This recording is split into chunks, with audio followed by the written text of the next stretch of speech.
ahsyar minhu. Tidak akan datang satu zaman, tidak akan datang satu masa pada kalian, melainkan zaman dan masa sesudahnya lebih buruk daripada sebelumnya. Tahun-tahun kita ini akan lebih buruk daripada tahun-tahun kita sebelumnya, Bapak Ibu. Demikianlah disabdakan Rasulullah SAW. Hatta talqaw rabbakum, sampai kalian bertemu dengan Allah Azza wa Jalla. Dan inilah fakta keburukan akhir zaman. Hingga pada akhirnya sampai kita didatangi kiamat. Alhamdulillah. Namun insya Allah sebelum kiamat terjadi, Rasulullah SAW menyatakan akan berkuasa kembali umat Islam di muka bumi. Umat Islam ini akan kembali, Islam ini akan zahir di muka bumi. La yazharanna al-Islam hatta yudal kufra ila mautih. Sungguh Islam akan zahir sebelum hari kiamat, sehingga kekafiran akan kembali ke tempat asalnya masing-masing. Ketika Islam zahir, tidak ada tempat di muka bumi sejengkal pun melainkan Islam akan berdiri tegak di sana. Dan tidak akan ada satu rumah pun yang tidak akan dimasuki Islam ketika kejayaannya. Dan tidak ada pintu rumah dimanapun di muka bumi yang tidak diketuk oleh Islam saat itu. Dan kekafiran akan kembali ke tempat asalnya. Akan kita saksikan di saat Islam zahir, kapitalisme akan kembali ke Amerika. Ya, komunisme akan kembali ke Cina dan Rusia. Ya, liberalisme, sekularisme akan kembali ke Prancis. Dan Sundaisme akan kembali ke Purwakarta. Benar. Iklan. Itu akan terjadi. Dan isyarat kebangkitan Islam ini apabila perhatian dunia tertuju kepada negeri akhir zaman, Palestina dan Suriah. Rasulullah SAW pernah menyatakan dalam salah satu hadisnya, "Satakunu jundun fil Iraq, wa satakunu jundun fi Syam, wa satakunu jundun fi Yaman." Akan ada mobilisasi pasukan perang di Irak, di Syam dan juga di Yaman. Para sahabat bertanya, "Ya Rasulullah, idza wajadna dzalika bi ayyi jundin najtami ihtar lana?" Wahai Rasulullah, jika kami mendapati itu terjadi mobilisasi pasukan perang di Irak, di Palestina, Suriah, di Yaman, dengan pasukan mana kami harus bergabung ya Rasulullah? Pilihkan untuk kami. Fa'alaikum bisyam, maka wajiblah kalian bergabung dengan pasukan Syam. Fa'innal malaikata basitatun ajnihatiha 'alaiha, karena sesungguhnya malaikat menaungkan sayapnya untuk bumi Syam. Di manakah bumi Syam, Bapak Ibu rahmati Allah? Nah, kalau kita lihat ini Syam. Inilah Syam. Sekarang Syam pecah menjadi 4 negara. Dulu tahun 1916 ada Rusia, Inggris, Prancis hendak melakukan perjanjian untuk memecah belah negara-negara Islam. Divide, dipecah belah et impera, kemudian dikuasai.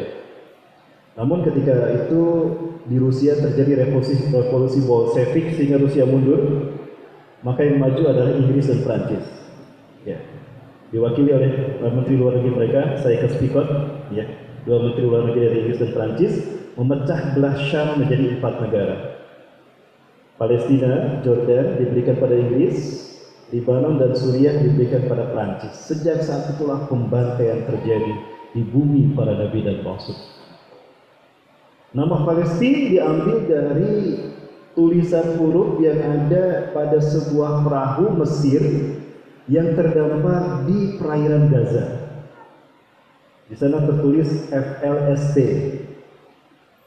Kata-kata FLST ini menjadi terkenal sebutan bagi wilayah di mana perahu itu terdampar. Dijadikan bahasa Arab disebutlah Filistin dan terkenal dengan nama Palestina. Dan di Palestina ini terdapat bumi Islam Mi'rajnya Rasulullah SAW. Nah, yang Bapak Ibu lihat ini adalah Masjidil Aqsa yang dulu berdiri dengan megah istana Nabi Sulaiman. Al-Aqsa itu ini Bapak Ibu. Nah, ini Al-Aqsa. Al-Aqsa itu alun-alun. Ya, Al-Aqsa itu alun-alun. Dulu berdiri istana Nabi Daud dan Nabi Sulaiman. Namun seperti Nabi Daud dan Nabi Sulaiman, mereka Bani Israel pecah menjadi 2. Ada kerajaan Judah di utara, ibu kotanya Judah utara ini, Judah ibu kotanya di utara, dipimpin oleh anaknya Nabi Sulaiman, Rahba'am. Yang di selatan, Israel, dipimpin oleh keponakan Nabi Sulaiman, Yarba'am. Keduanya berperang sepeninggal orang-orang soleh. Bahkan mereka berbuat maksiat sampai mengotori dengan kemaksiatan bumi para Nabi dan Rasul ini. Maka Allah hukum mereka dengan diserang oleh 3 bangsa besar, Mesir, Kaldani, dan Assyria. Hancur istana Nabi Daud dan Nabi Sulaiman. Yang tersisa tinggal dinding ini. Nah, ini namanya dinding ratapan. Orang-orang Yahudi menamakannya Wailing Wall. Mereka meratapi hancurnya istana raja mereka. Ya, dan kadang mereka ibadah seperti itu goyah-goyah waktu itu ya. Nah, Rasulullah SAW ketika Isra Mi'raj memasuki masjid ini dari Babul Maghribah, dari pintu ini. Nah, dari pintu ini Babul Barat, pintu barat, Babul Maghribah, dan Rasulullah memarkirkan kendaraannya di sini, Buraq. Dan para nabi pun parkirnya di sini Bapak Ibu. Ada Pajero, ada Toyota Rush ya. Ada apa lagi di sini? Expander ya. Moga-moga Pak Haji siapa dulu? Ya, maka Rasulullah menamakannya Haitul Buraq. Di sini ada beberapa masjid. Ini ada Masjid Dome of Rock. Disebut Masjid Dome of Rock karena di dalamnya ada batu yang dinaiki Rasulullah ketika Mi'raj. Ya, kita lihat Bapak sekalian. Atau disebut juga Batu Sahra karena kubahnya berwarna kuning. Ini dari emas. Betul-betul emas. Dan ini Masjid Kibli. Disebut Masjid Kibli karena disinilah para sahabat sholat pertama kali menghadap ke Ka'bah. Sholatnya sholat asar. Setelah turun surat Al-Baqarah ayat 144. A'udzubillahi minasyaitonir rajim. Qad tara taqalluba wajhika fis sama'. Falanwalliyannaka qiblatan tardah. Fawallu wajhaka syatral masjid. Fawalli wajhaka syatral Masjidil Haram. Maka mereka semuanya menghadap ke sana. Mekah itu di bawah. Jadi ke dana. Ini sholatnya di masjid ini. Maka dinamakan Masjid Kibli. Adapun Rasulullah SAW salat mengimami para nabi dan rasul ketika Isra Mi'raj, ini di masjid yang berada di bawah lantai ini. Di sini juga ada masjid Bapak Ibu, namanya Masjid Buraq, tapi ini digunakan oleh ibu-ibu. Ibu-ibu para penghafal Al-Quran, mak-mak milenial ya. Tinggi dari masjid ini adalah 50 meter ke atas. Baik, kita jalan-jalan sebentar Bapak Ibu. Boleh kita jalan-jalan dulu? Baik. Kita jalan-jalan dulu ke Masjidil Aqsa ya Bapak Ibu. Nah, Bapak Ibu silakan dikencangkan seat belt ya, sabutnya, tolong dipasangkan, ditegakkan kursinya, sandaran dadanya dilipat. Kita akan terbang dulu ke Palestina Bapak Ibu. Ini perjalanan kami ketika kami berangkat yang kedua bersama sahabat tour,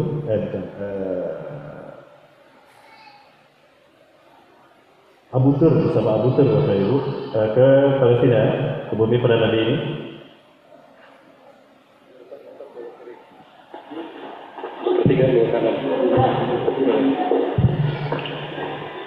Beginilah kondisi Al-Quds.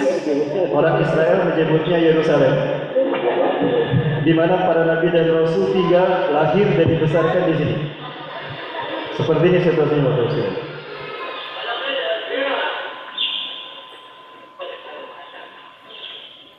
Nah, sudah terlihat Dome of Rock dari sini, kubahnya.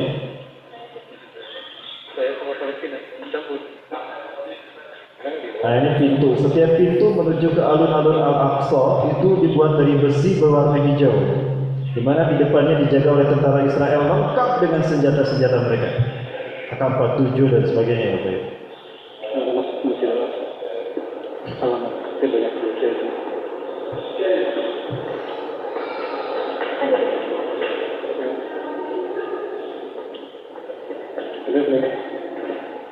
Kita melewati pintu itu berarti kita sudah memasuki kiblat kita yang kedua.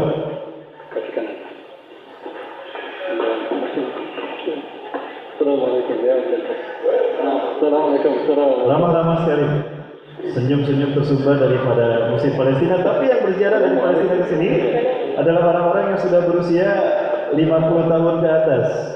Di bawah 50 tahun itu dia tidak bisa. Ada memaksakan diri sniper siap menembak mereka. Ya, sniper pernah menembak mereka. Kami sempat ketika kami selesai berkunjung ke Ariha atau orang Israel menyebutnya Jericho, kami kembali kepada Al-Quds, ke Al-Aqsa, itu sudah ada penembakan. Jadi mereka akan menembak saudara-saudara kita ketika kita tidak ada. Mereka tidak berani menembak kita dan melukai kita karena ada hukum Jenewa, perjanjian Jenewa. Kalau Israel menembak para peziarah, sanksinya besar. Maka insya Allah kalau kita ke sana aman. Ya. Insya Allah tanggal 3 Maret kita akan kajian dari Mekah ke Masjidil Aqsa. Di negeri para nabi dimulai dari Nabi Adam sampai ke nanti Imam Mahdi. Kita akan silaturahmi dengan Fir'aun juga di Mesir nanti ya. Ya Bapak Ibu yang mau ikut silakan, tapi nggak bisa ngobrol. Tapi betul-betul kita akan masuk ke ruangan di mana Fir'aun disimpan. Sekarang masih ada Fir'aun, cuma nggak bisa ngobrol. Karena kalau kita ngobrol dia jawab lari gitu. Nah ini sudah terlihat area Al-Aqsa. Ini Qubatus Sahra. Yang tadi kubahnya berwarna emas, kuning emas. Inilah bumi akhir zaman Palestina. Kubahnya emas.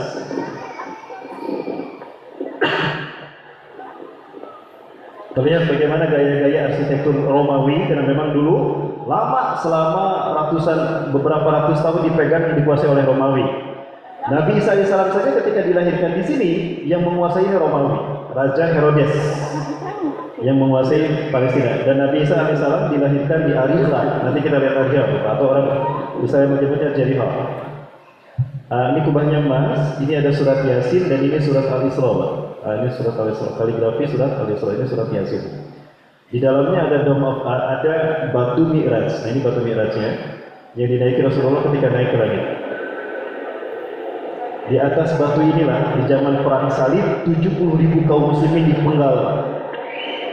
Darahnya memenuhi bagian bawah karena batu ini terapung. Di bawahnya ada ruangan kita bisa sholat di sana. Itu darah menggenang di sana. 70.000 kaum muslimin disembelih oleh Romawi karena tidak mau murtad, dipaksa murtad.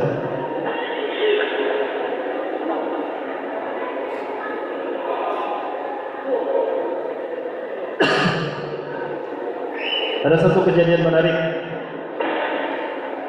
ketika tentara Romawi menyandra 6 pasukan kaum muslimin. Dulu ketika perang di abad ketiga Hijriah, di mana 6 orang ini dipaksa murtad.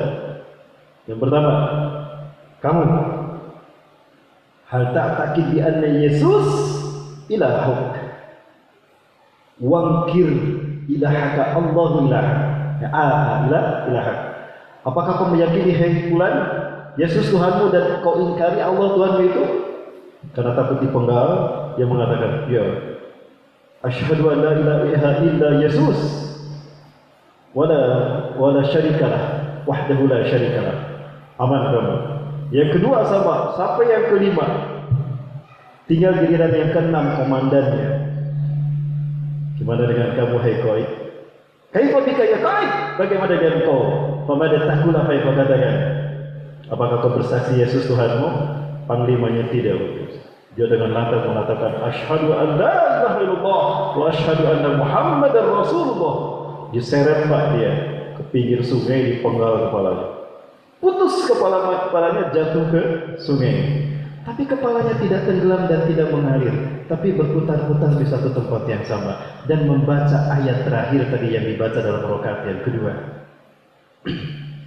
Ya ayyatuhan nafsul mutmainnah irji'i ila rabbiki radiyatan mardiyah fadkhuli fi ibadi wadkhuli jannati. Terus berputar-putar, tidak tenggelam. Terus berputar-putar membaca ayat itu, padahal putus kepalanya itu, berpisah dari badannya. Artinya orang ini, panglima ini sudah ditunggu oleh Allah di surga, sudah ditunggu di surga. Baru setelah lama mengalir, menyaksikan itu 5 orang yang murtad tadi masuk Islam lagi. Asyhadu an la ilaha illallah wa asyhadu anna Muhammadar Rasulullah. Dipenggal Pak kelima-limanya ini oleh tentara Romawi. Ini kisahnya. Subhanallah. Baik Bapak Ibu rahmati Allah. Nah, di atas batu inilah kaum muslimin dipenggal kepalanya oleh tentara Romawi pada perang salib. Maka ketika perang ini dimenangkan oleh kaum muslimin di bawah pimpinan Salahuddin Al-Ayyubi, 70.000 jasad kaum muslimin tanpa kepala ini dibersihkan dan dimakamkan sebagai syuhada. Nah ini ada satu pilar, di dalamnya ada lubang. Kalau kita memasukkan ini, itu wangi luar biasa, batunya tercium wangi. Tapi ini terkadang dijadikan sebagai penyimpanan. Ini hanya apakah wangi itu dari darahnya para syuhada dulu? Wallahu a'lam. Ada yang bilang itu hanya dikasih oleh petugasnya wewangian supaya menjadi daya tarik. Dan kalau kita ke bawah dari batu ini, kita akan bisa memasukinya. Ini bagian bawah dari batunya. Memang batu ini rapuh, tidak jatuh ke bawah. Lalu oleh Solihuddin Al-Ayyubi dibangun masjidnya, dihimpit. Begitu. Ya, lalu dipugar lagi, diperbaiki oleh Nuruddin Zanki, Khalifah Turki Utsmani.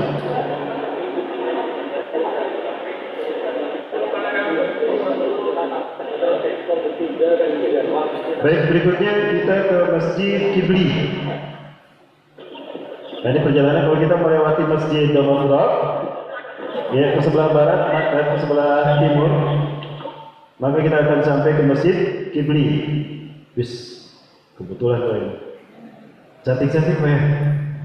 Bu, susah saya nyari yang jeleknya. Susah saya godul basor di Palestina, Pak. Subhanallah, selamat cantik bener ya Allah.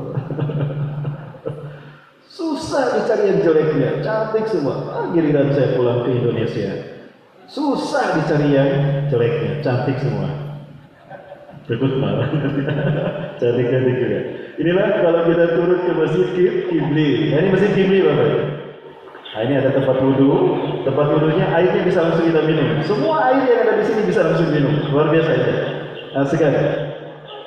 Adapun Masjid Marwani, masjid di mana Rasulullah sholat berjamaah mengimami 1.500 nabi ketika Isra Mi'raj. Ini kalau kita ke sini di bawah lantai itulah terdapat Masjid Qibli. Kita lihat nanti Bapak Ibu. Masjid Marwani. Nah, kita lihat Masjid Marwani. Nah, ini Masjid Marwani. Saat itu ini ada nasar. Karena saya sudah sholat di jamak, maka waktu asar ini saya manfaatkan untuk masuk ke Masjid Qibli. Dan ini pintu masuknya dari lantai bagian atas bawah. Di samping Masjid Marwani ini ada Old Aqsa, Aqsa tua di bawah Masjid Qibli. Seperti inilah kondisi masjidnya ketika Rasulullah SAW Isra Mi'raj dulu, Bapak Ibu.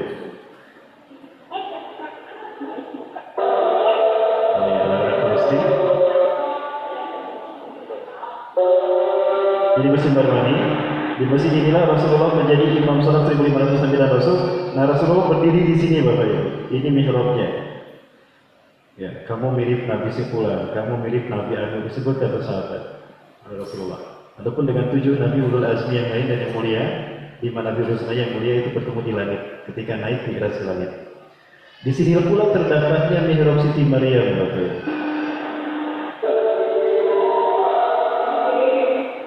Nah, ini mihrab Siti Maryam di bagian sudut sebelah timur ke selatan. Nah, ini mihrab Siti Maryam. Di sini Siti Maryam dibesarkan oleh Nabi Zakaria, pamannya, dan disinilah Siti Maryam membesarkan Nabi Isa alaihissalam. Ini pintu masuknya pakai besi tralis. Terlihat bersih, Bapak Ibu. Terlihat dingin, sejuk. Dari pintunya saja sudah terasa sejuk.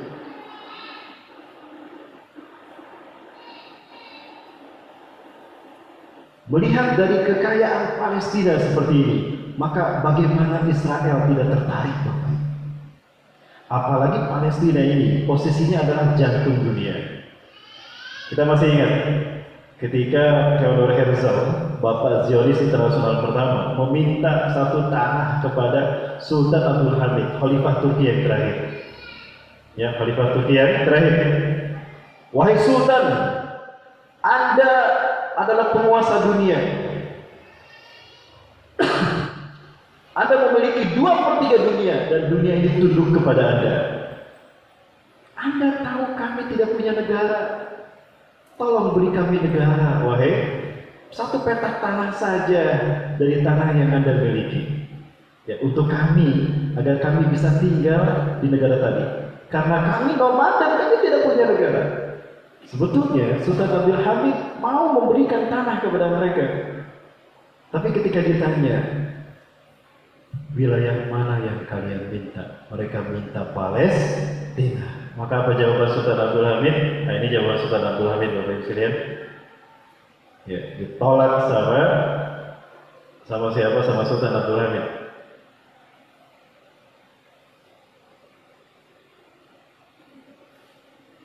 Jika daulah khilafah Utsmaniyah dimusnahkan pada suatu hari nanti, maka mereka boleh mengambil Palestina tanpa membayar harganya. Akan tetapi, bila aku masih hidup, aku lebih rela menusukkan pedang ke tubuhku daripada melihat tanah Palestina dikhianati dan dipisahkan dari daulah Islamiyah. Perpisahan adalah sesuatu yang tidak akan terjadi. Aku tak akan memulai pemisahan tubuh kami selagi kami masih hidup. Dan kita adalah putra bangsa yang merdeka di atas pengakuan Palestina ke awal mula. Maka dari sejak daulah besarkan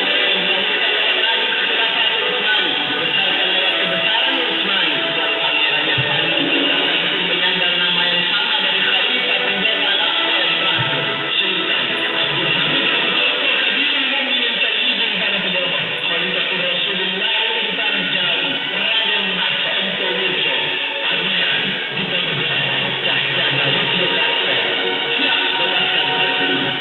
Itulah pernyataan dari Pangeran Diponegoro ketika beliau mendapatkan surat dari Sultan Abdul Hamid bahwa Israel sedang mengincar Palestina. Maka semua wilayah kekuasaan Islam di bawah komando Turki Utsmani Sultan Abdul Hamid menyiapkan perlawanan, termasuk wakil Turki Utsmani di Indonesia, Pangeran Diponegoro, namanya sama, Sultan Abdul Hamid, Raden Mas Antowiryo Cah Yogyakarta, menyatakan menulis ini jawaban dalam bentuk surat tertulis dikirimkan utusan ke Turki, siap bebaskan Palestina. Ini fakta jejak khilafah di Nusantara. Betul? Allahu Akbar. Sejarah dibuat untuk membuat kita tidak tahu cara menghancurkan satu bangsa.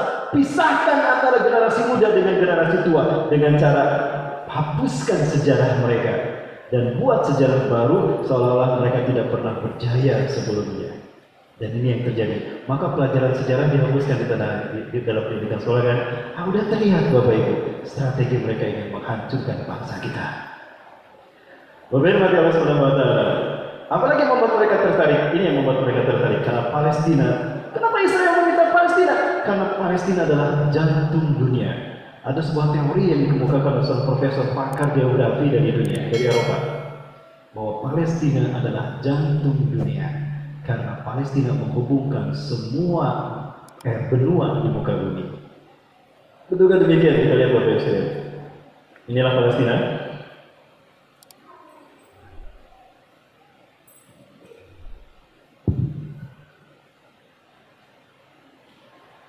Kalau Bapak bisa lihat, Palestina menghubungkan tiga benua, menghubungkan Eropa, Afrika, Eropa, dan Asia. Menguasai Palestina berarti menguasai dunia. Israel ingin menguasai dunia. They really want to take over the world and to create one government in the world. And the new frame, the new world order. Tata dunia baru, atau dalam istilah sekarang, the new normal. Itu Bapak Ibu sekalian. Baik Bapak Ibu Allah. Apa yang membuat Israel tertarik dengan Palestina selain daripada dia menjatuh dunia? Karena memang banyak sekali nilai sejarah di sana. Pertemuan peradaban di seluruh dunia, Romawi, Persia, mana lagi Arab, Eropa, semuanya bergabung di sana. Palestina. Nah, ini bagian dari Laut Tengah, Mediterania, yang langsung berbatasan dengan Gaza Strip.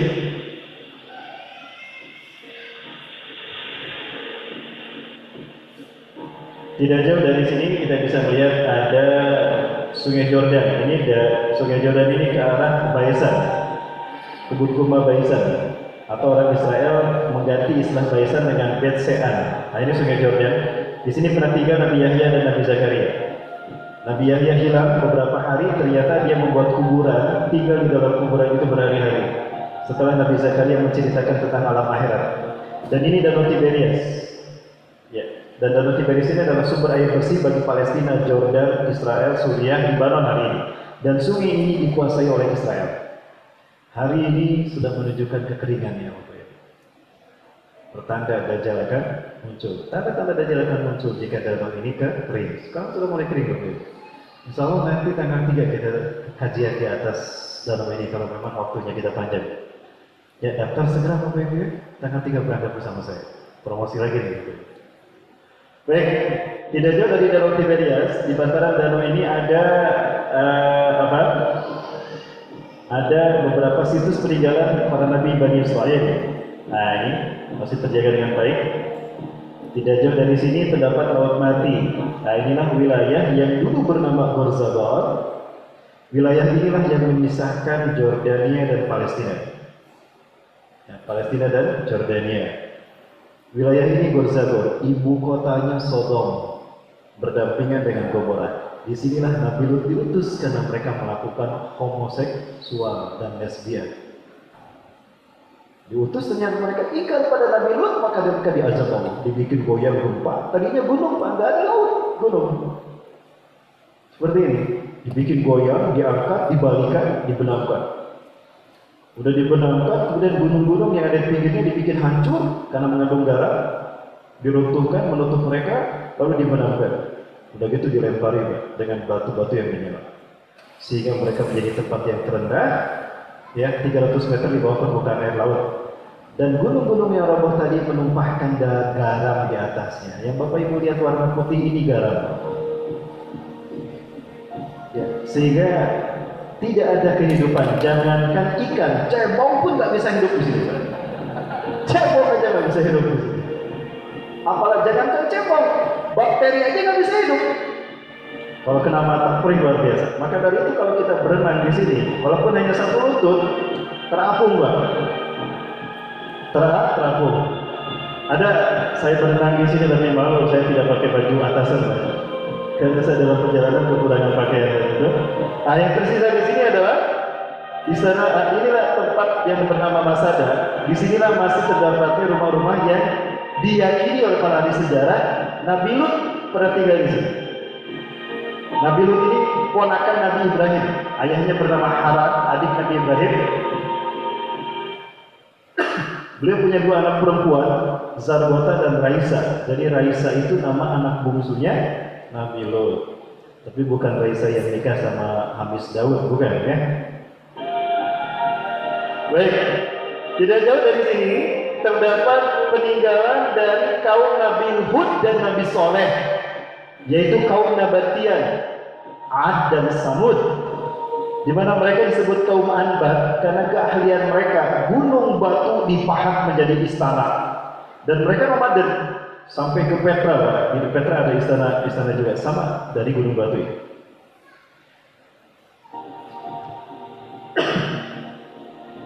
Berikutnya kita akan melihat keindahan ini yang disebut dengan Bukit Zaitun. Di Bukit Zaitun inilah terdapatnya benteng demarkasi, benteng apartheid.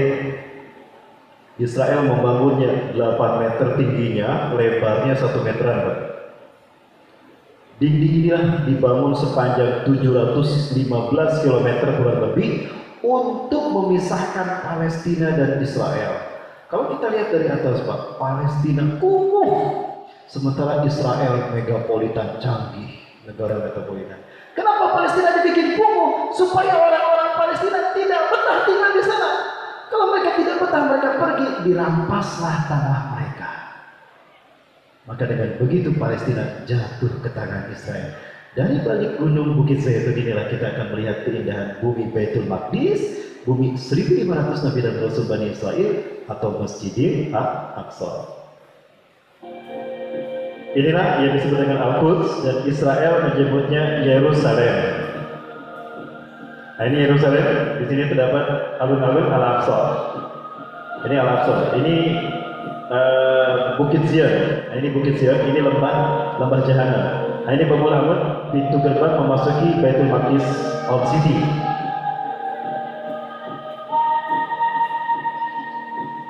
Nah, ini kuburan kaum muslimin. Di sini ada 2 kuburan makam para sahabat, Abu Darda dan Ubadah bin Samit. Mereka lah yang mengajarkan Quran. Nah, ini dinding Al-Aqsa. Ini gereja yang diyakini oleh orang Kristen hari ini Yesus akan turun di sini.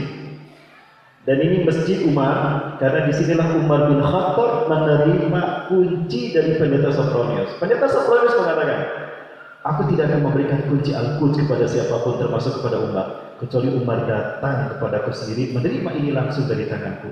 Maka Umar datang. Kebayang sama orang-orang Yahudi dan Nasrani yang tinggal di sini. Kalau seorang pemimpin dunia datang, dia akan melakukan pembantaian. Betul? Maka takut Yahudi dan Nasrani, bersembunyi mereka. Sepi itu Al-Quds. Umar paham itu. Maka Umar meminta. Coba sini. Umar menulis, bacakan dengan suara lantang. Naik kuda, di atas kuda, ajudannya membacakan surat Perjanjian Umayyah. Perjanjian ini Bapak Ibu bisa dapati di Masjid Umayyah. Gereja, masjid, ini sinagoga. Jadi di satu titik ada 3 tempat beribadah. Inilah Yerusalem atau Al-Quds. Maka apa yang dikatakan Umar? Siapapun yang tinggal di Al-Quds ini, Yahudi kah, Muslim kah, Kristen kah, Nasrani kah, dia berhak atas tanah Al-Aqsa selama dia menjaga perdamaian di sini. Tidak boleh ada perselisihan, tidak boleh ada peperangan, dan tidak boleh ada pelanggaran terhadap hak-hak kaum muslimin dan hak siapapun. Yang melanggar perjanjian ini, hadapi Umar bin Khattab. Maka pendeta Sophronius keluar. Pendeta Sophronius keluar menyambut Umar bin Khattab. Assalamualaikum ya Khalifah, ya Khalifatul Muslimin, ya Amirul Mukminin.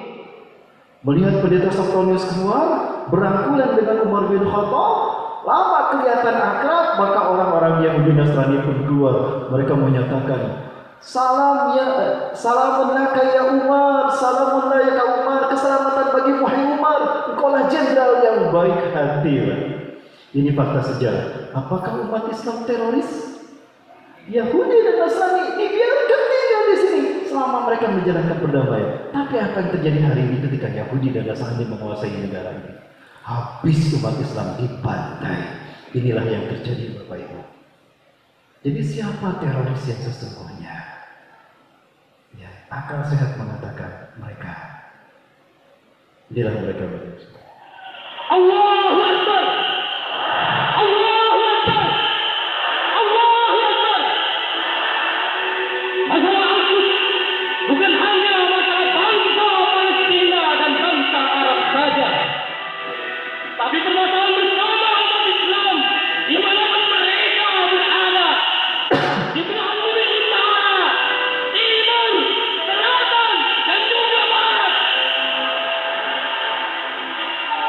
Al-Quds adalah kiblat pertama umat Islam, tempat melahirkannya nabi-nabi pilihan, kota ketiga yang diberkahi dengan Allah Subhanahu wa Ta'ala, serta dijadikan ada jihad fi sabilillah.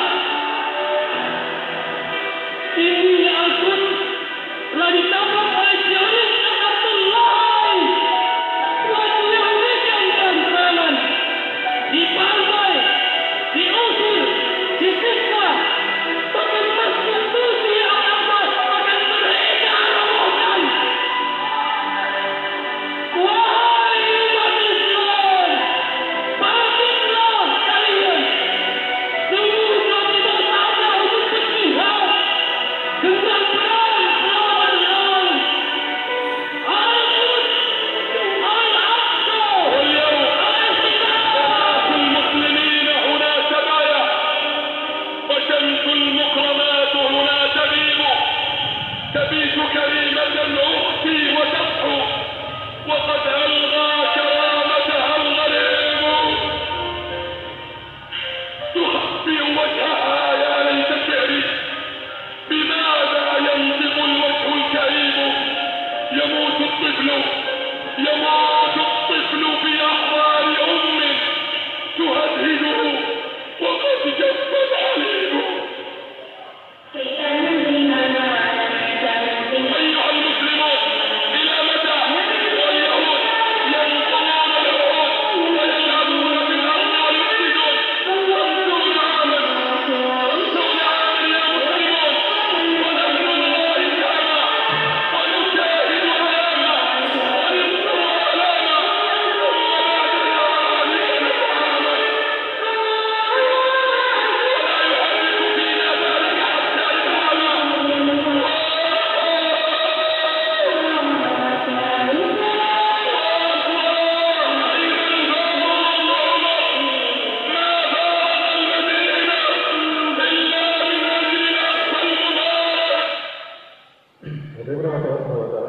Israel memiliki 5 badan intelijen yang mereka tugaskan untuk wilayah Palestina dan sekitarnya, termasuk Israel.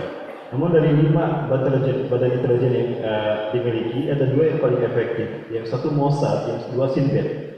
Mossad ini bertugas untuk mengurusi orang-orang yang anti Israel di luar Palestina dan Israel. Ya, contohnya begini. Adapun Shin Bet adalah khusus internal Palestina dan Israel. Dan inilah pembunuh nomor 1 Muslim Palestina. Yang Bapak Ibu saksikan ini adalah para anggota Shin Bet. Mereka berpakaian preman. Mereka menangkapi para pemuda yang sedang melakukan aksi intifadah. Intifadah artinya aksi melempar batu.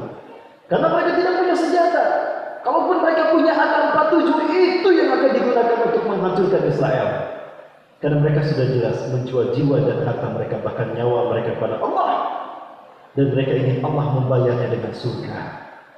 Maka mereka melakukan aksi intifadah. Nah, supaya para pemuda tidak lagi melakukan aksi intifadah, 2 strategi yang mereka lakukan. Pecahkan kepalanya, kedua patahkan tangannya agar mereka tidak bisa lagi melakukan intifadah.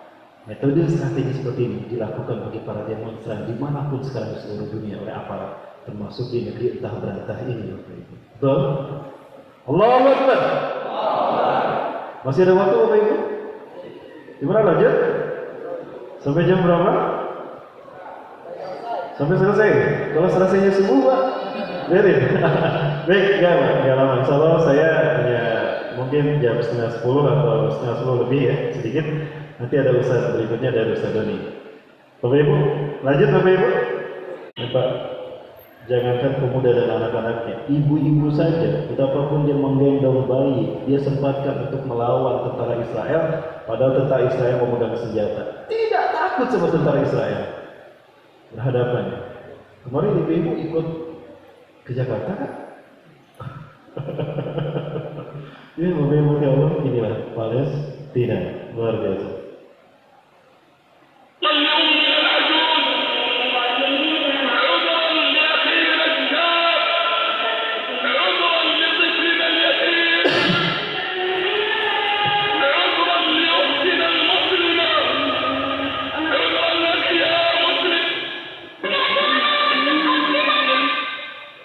Karena setiap hari mereka dibombardir, dibantai, disiksa, diperangi Bapak Ibu.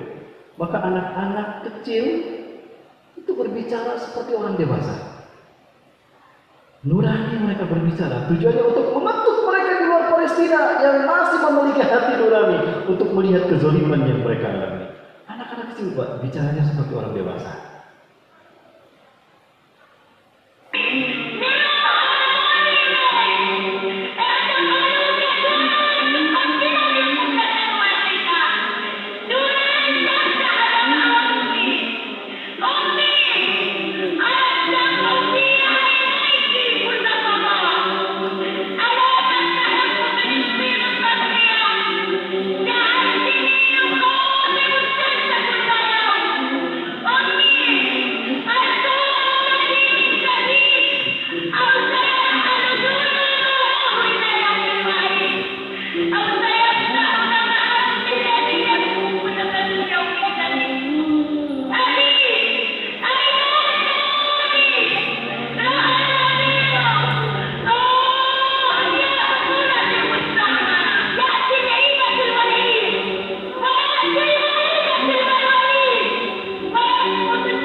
Rasulullah SAW telah menyampaikan kepada kita, Yushiku an tada'alaikumul umam. Sungguh aku khawatirkan hampir-hampir saja kalian akan dimangsa oleh bangsa-bangsa di dunia. Kama tadal aqalatu ila qas'atiha, sebagaimana sebuah hidangan yang siap disantap oleh para pemangsanya di atas hidangan. Amin, kira tidak apa yang maizin ya Rasulullah? Apakah jumlah kami sedikit pada saat itu Rasulullah? Tidak. Bal antum yawma idzin katsir. Bahkan jumlah kalian saat itu banyak sekali. Walakinnakum butsa'un ka butsa'is sayr. Tapi kalian seperti buih di lautan. Tinggi ombak menakutkan, tapi begitu sampai di pantai hilang tanpa jejak. Kalimat bisyadil bahar, atau seperti pasir di tepi pantai. Banyak jumlahnya, diambil lemas-lemas hancur berkeping-keping. Itulah nasib kita umat Islam demikian. Jumlah kita yang mayoritas tidak lagi ditakuti oleh musuh-musuh Islam. Kenapa demikian? Karena kita terkena virus wahad stadium 4, cinta dunia dan takut mati. Itulah umat Islam hari ini. Maka mereka menjadi bola-bola musuh-musuh Islam. Ini salah satu kekejaman, fakta lain dari kekejaman Zionis Yahudi pada musuh Palestina.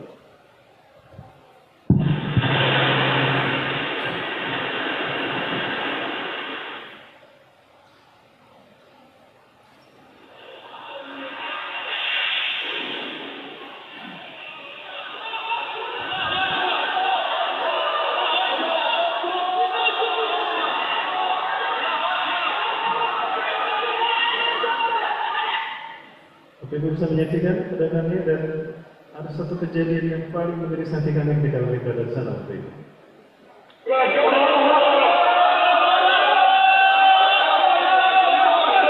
Seorang bayi usia 1 tahun terkubur hidup-hidup. Setelah ledakan tadi, ayahnya yakin anakku ada di sana. Ketika aku tinggalkan dia sedang tidur, dia ada di sana. Tolong dia selamatkan dia. Mungkin dia sedang masih tidur. Lalu terkenal oleh Tuhan, dan betul waktu itu. Nurani seorang ayah ini benar, anaknya terkubur hidup-hidup di sana. Usia 1 tahun. Apa ancaman anak kecil ini kepada Yahudi? Tidak ada. Yang jelas adalah Yahudi syaitan berbungkus manusia yang ingin menghabisi umat Islam Palestina.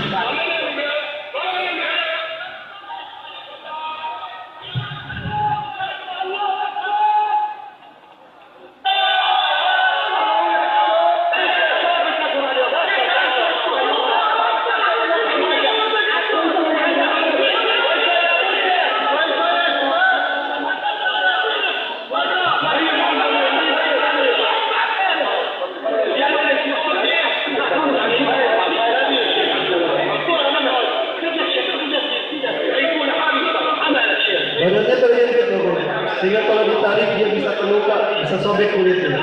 Maka diupayakan sebaik mungkin agar dia bisa diangkat dengan tanpa cacat.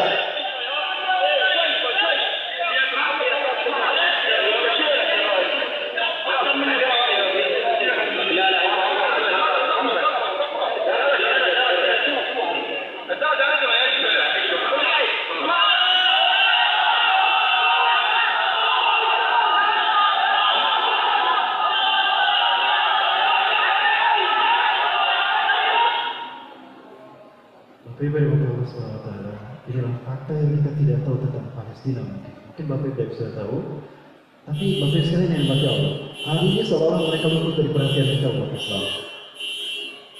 Lalu apakah jawaban kita di hadapan Allah nanti Bapak Ibu? Jika ternyata suatu saat mereka menuntut kita,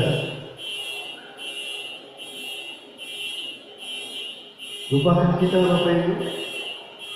Ketika kita akan merdeka, Palestina yang pertama kali mengakui kemerdekaan kita. Mereka membantu dengan harta-harta mereka untuk membiayai kemerdekaan kita. Bahkan mereka berkorban nyawa menunggu kita. Kenapa demikian? Karena mereka yakin negara yang akan membebaskan mereka adalah Indonesia. Ada 4 atau 5 pemuda ketika di Al-Quds.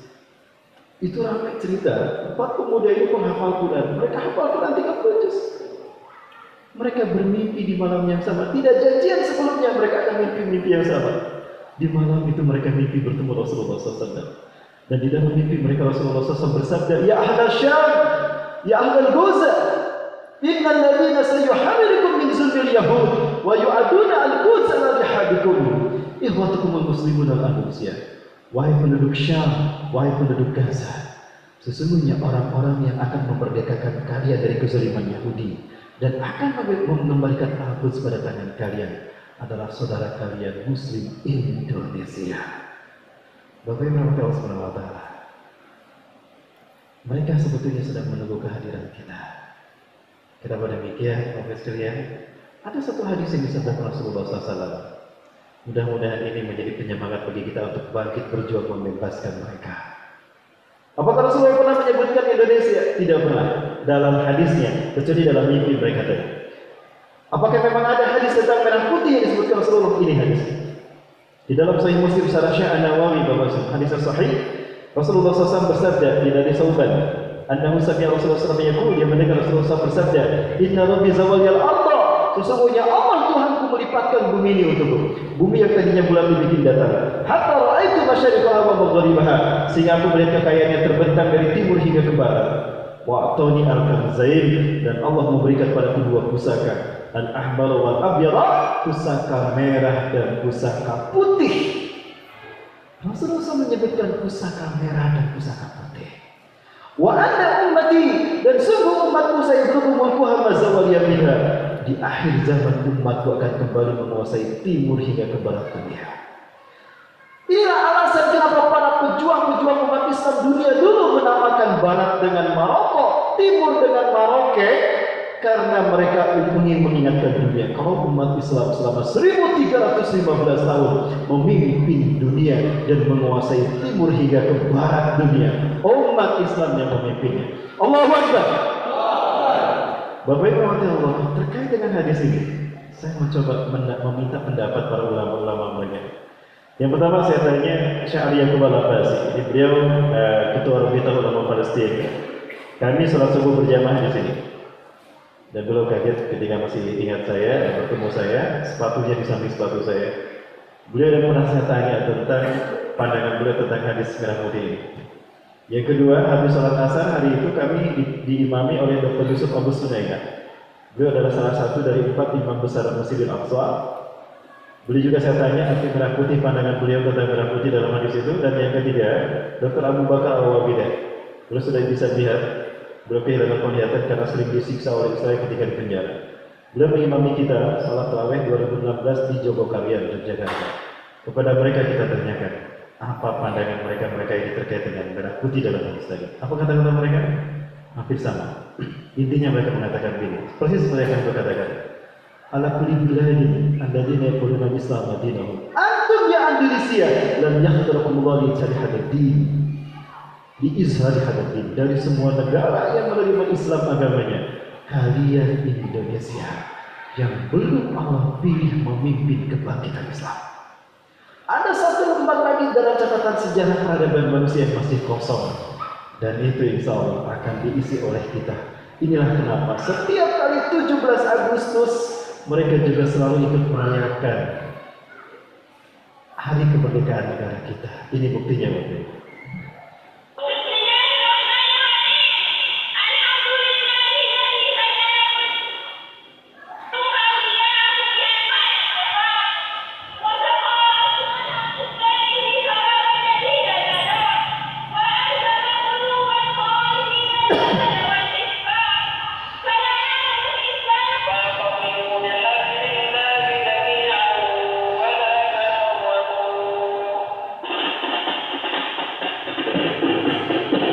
Ini profesi pengibaran bendera merah putih di tanah Gaza, Palestina.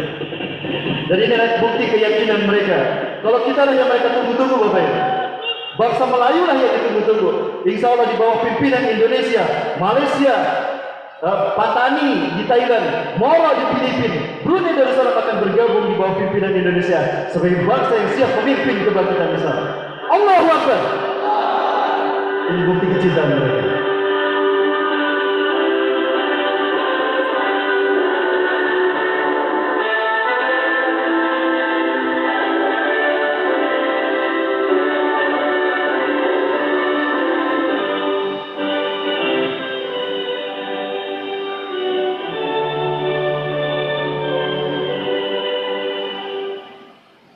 Bertanya pada mereka, kenapa kalian mengibarkan bendera kami terlebih dahulu? Lima dan takumu amal awal. Lihat di waktu, kenapa bukan bendera kalian yang kalian dirikan lebih dulu, kibarkan lebih dulu? Ya ikhwatan muslimin dalam Indonesia, wahai saudara-saudaraku muslim Indonesia, ya tidak betulan, lasna bin tahrir. Kami masih dijajah, kami belum merdeka. Dan jika kalian memimpin kebangkitan Islam, di saat itulah kemerdekaan kami yang sesungguhnya.